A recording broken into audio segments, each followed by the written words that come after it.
Nobody has the right to take the freedom away from another individual and force them and coerce them into slavery of any kind. There are 40 million people enslaved in the world today. Human trafficking, both sex and labor trafficking, has been reported in all 50 states. It is happening everywhere. In an area of play, whether we're talking about the Dakotas, the Permian, Venezuela, Malaysia, wherever, there's going to be hundreds of thousands of workers circulating and going through one area, and our industry is mostly male-dominated. Traffickers are going to prey on that very fact. If something else sold more lucratively, they'd go to that. It's really just that the human being, you can sell again and again and again.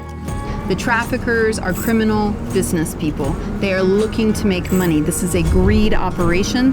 They see exploited people. They see people without power and a voice, and that is who they are targeting so that they can make money. And it's important that we are all educated on this issue so that we can make a difference. In the fight against human trafficking, there's been some great industries activated. We see trucking and transportation. Tech is starting to rise up. Oil and gas can rise up. Banking, hotels. There are so many industries. We all have a part to play. Our industry can make a massive difference because of the global impact that we have, because of the reach that we have, because of the dollars behind our industry, because of the locations that we send people to. And if we all lead in this, we are going to help end human trafficking.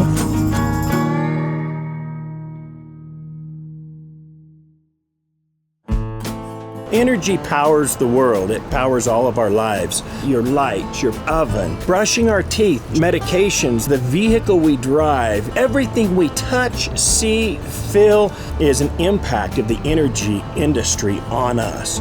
You have your oil, you have your gas, you have your water, you have your wind, you have your solar. It's all connected. And everywhere you look, you're seeing that energy being consumed. So there's a huge demand on the consumption side of this. My name is Liz Williamson. I grew up outside of Philadelphia. I went to Catholic school growing up. It's where I excelled. It's what I enjoyed. I loved to read books. I felt safe at school. But what was really happening at home was that school was the only safe place I had. I used to sleep in the library at school because it wasn't safe to sleep at home, or I wasn't able to sleep because there was men in my bedroom at night. I had parents that unfortunately didn't love each other, didn't love their children, and loved money more. From 6 to 18, my mom sold me to men in our community. She was connected to a family friend who was like an uncle. The ways that they could control me could look like, if you don't do this, you don't really love me. I'm desperate for my mom to love me, and I was willing to do whatever it took. If you don't do this, I'm going to hurt you worse than I did last time. For my uncle, I knew that his violence could be unimaginable. The buyers were stockbrokers, lawyers, doctors, dentists, things with a respectable income.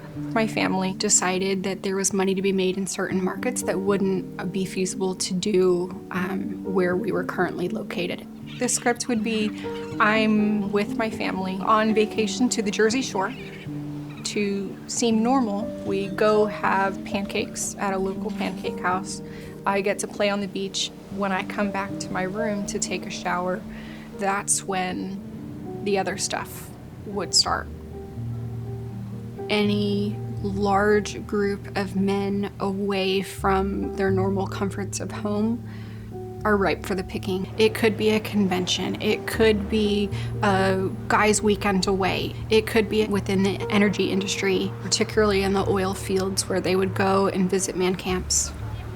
I was exposed to the finance world that was heavily male-dominated. I was exposed to the tech world, the computer world, lawyers, and the energy industry, where you would have executives that would come into town for a conference, and they wanted to show their friends a good time. They wanted to spend time with local girls. Any male-dominated field is at risk of being a bullseye target for a trafficker.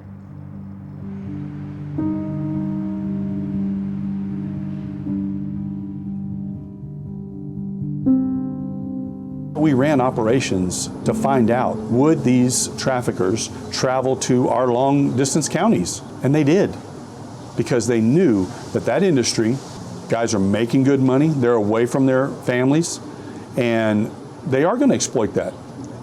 Interviewed several oil field personnel at a truck stop, and I said, hey, let me ask you something. Are y'all really going on Moco Space, Scout, Tinder, POF? He said, so this off the record? I said, I'm not taking notes, there's no recording going on. He said, yeah, after our 7-day stretch, most of the people are on the social media sites to see what girls are out there and which girls will trip out to wherever we're at. Human trafficking is the exploitation of human beings through force, fraud, or coercion, either for the purposes of the commercial sex industry, and that could be prostitution, brothels, pornography, strip clubs, massage parlors, or in forced labor situations. And where we're seeing that in the United States is in agriculture, construction, magazine sales crews, nail salons, and a third party is making a profit. That's your trafficker, and it is modern day slavery. Force is going to be anything that you can think of. Beatings, rapes, gang rapes, torture, brandings, burnings, electrocutions, deprivation of food and water.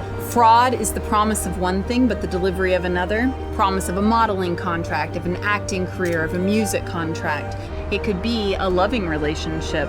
They will be that boyfriend or that girlfriend that's going to take you away from the life that you have. I love you. We're in this together. Look at what I've given you. Yeah, I've got a place to stay for you. And then after that is nothing comes for free. Now you got to go to work. And then there's coercion. That is your threats. Threats of violence against you, threats against a loved one. There are sex traffickers that will film the first time they sell a girl and then threaten to use that by sending it to their parents. And they will scare them into compliance. I would say coercion kind of ties in with fraud, but it's going to go to the next level of I'm going to hurt your sister, I'm going to hurt your parents. The traffickers love to get the girls pregnant because now I've got a child with you. And now Child Protective is going to come and take your child away, or I'm going to have the child. So out of the fear of the child, they'll continue doing the dates. Traffickers are this. They're both males and females, any type of ethnic origin that you can think of. I've encountered all walks of life. I've encountered professionals. I've encountered 18-year-old kids who are trafficking a girl they met at McDonald's. So their goal is to make money. MOE. Look at any of their posts. Money over everything. Traffickers exploit locations as much as they exploit their victims. And so they're looking for concentrations of single men. Oftentimes they're looking for large gatherings of people, whether that's a convention, whether that's a sporting event, whether that's a man camp out at an oil field, whether that's the hotels and motels that have built up around pipelines or refineries. The trafficker looks for vulnerability. That vulnerability could be a mental or a physical handicap. It could look like being food insecure. It could look like being housing insecure, or you could be a runaway in need of a safe place to stay. All my traffickers use the power of narcotics. Young kids that had never used any type of narcotic, maybe smoked weed, now they're shooting up meth. And so now she's hooked. And now they say, hey, save your money. Don't you want all this? Heroin, meth, ice, whatever we're doing. She'll be like, yeah? Okay, what do I gotta do for this? You gotta do him, and him. Okay. And it's horrible. It is. It's like no crime I've ever seen. What the buyer hears is that these women want to be there, that they are protected, and that they are just providing a service. And what is the difference between that and any other product at the end of the day? This is a lie. They told me how to act and how to behave and who to talk to, and that there were consequences if I didn't follow those rules. If I answered a question, it was very much run off of a script. I knew what I could say and what I couldn't say. The men will just think, oh, she's really interested in me and she's flirting with me. It's easier to think that someone is doing this because they want to, because then we're not responsible for, well, what if she doesn't want to? That's hairy and ugly. There are a lot of indicators of human trafficking. The first and foremost would be if it is a minor, they are automatically a victim if they're being sold for commercial sex. You might have signs of control. If somebody is unable to speak for themselves, they're with another person that's answering questions for them. It could be bruises. It could be clear signs of malnutrition. It could be burnings. Do you have somebody that's a runaway or that's asking for money to get somewhere? Other indicators may be that they're wearing provocative clothing. Do they look like they fit in this place where they're at? These are all indicators that trafficking might be taking place. So as an industry, Energy has embraced a pillar of health, safety, and environment. So we know we're not going to go into a play and start creating a big carbon footprint, right? And we're going to care about the health of our people. So if we've all come to the table and said we agree and we want to protect these things, why would we not come to the table and say, we're going to look at the social impact that us bringing in an influx of workers, having all these vendors, all these different people in a city that probably doesn't have the infrastructure to support it. Why don't we make a positive social impact or even greater social impact by equipping and activating our workforce to look and to see and to notice and report human trafficking?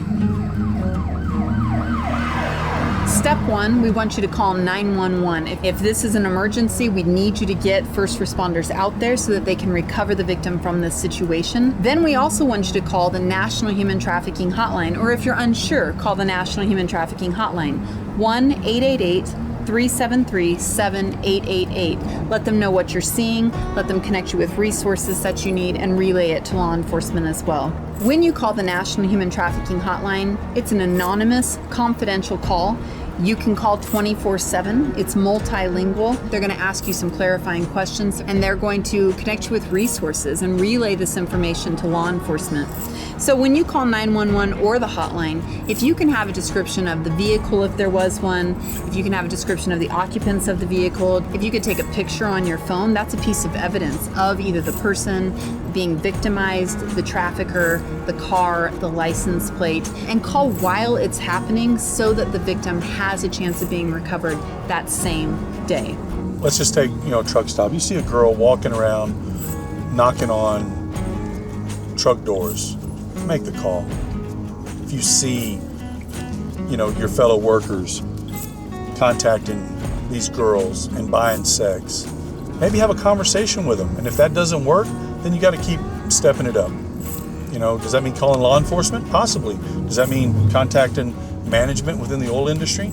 Absolutely. Do you want it to grow? Do you want it to escalate? Do you want your company trucks to be at that brothel when it gets raided by the FBI? Do you want your employee's name to be splattered all over the news? All of that is going to negatively impact your bottom line. So rather than waiting for that liability to occur, take a front-end approach, get ahead of it, be the hero rather than the villain. Although the energy industry isn't the element out there perpetrating this crime of human trafficking, it is somehow associated back to us because we brought the increased activity to the community. So we have to take an extremely active role in fighting this by identifying it where it occurs and stopping it from happening when we see it. If you are in leadership in an energy company, we are asking you to train your employees. Make this a priority to explain the realities of domestic sex trafficking and what your employees can do to end it. I would ask you to adopt an anti-trafficking in persons policy with a demand reduction focus, which basically says that anybody using company time or company resources to purchase commercial sex will be held to account.